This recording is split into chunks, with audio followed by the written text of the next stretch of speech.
আমি দোয়া করছি, আল্লাহ তুমি আমাকে এই মেয়েটার সাথে বিয়ে করো, আল্লাহ তুমি আমাকে এই চাকরিটা দাও। আমি মনে করতেছি আমার জন্য এই মেয়েটার সাথে বিয়ে করাটা ভালো, আমার এই চাকরিটা পাওয়া ভালো। লেকিন আল্লাহ ভালো জানে আমার জন্য কোনটা ভালো কোনটা ভালো। আল্লাহ প্রমিস করতেছে যে দোয়ার রেসপন্স হচ্ছে অ্যাকসেপ্টেন্স। এই আয়াতটা পড়ে ওয়াকালা রব্বুকুম উদউনি আস্তাজিব লাকুম, আল্লাহ বলছে দোয়া করো কবুল করো, মানে দোয়া করলেই কবুল হয়। এটা নীতি, আপনার জীবনে এটাকে নীতি বানায় ফেলেন, দোয়া করলেই দোয়া কবুল হবে, এটা আল্লাহর কথা। কিন্তু দোয়া কবুলের তিনটা সূরা আছে, তিনটা চেহারা আছে, তিন ভাবে দোয়া কবুল হয়।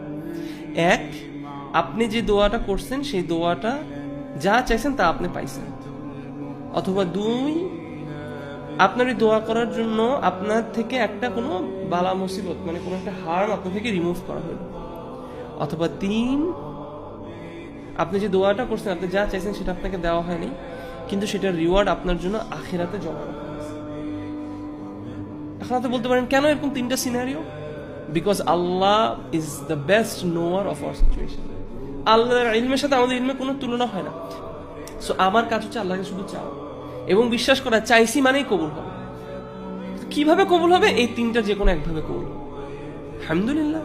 তার মানে জাস্ট দোয়া করা, চাওয়াটাই, আপনি চাওয়ার সময় থেকেই আপনার এনজয়মেন্ট শুরু হওয়া উচিত। আমরা দোয়া করে অপেক্ষা করি দোয়া কবুল হইলে খুশি হই। দোয়া যে করতে পারছি, দ্য তৌফিক আমি যে পাইছি, দোয়া করার তৌফিকটা যে আমি পেয়েছি, এখান থেকে আমার খুশি হওয়া সুবহানাল্লাহ। এবং দোয়া থেকে দূরে থাকা ইজ অ্যারোগেন্স, এটা হচ্ছে অহংকার।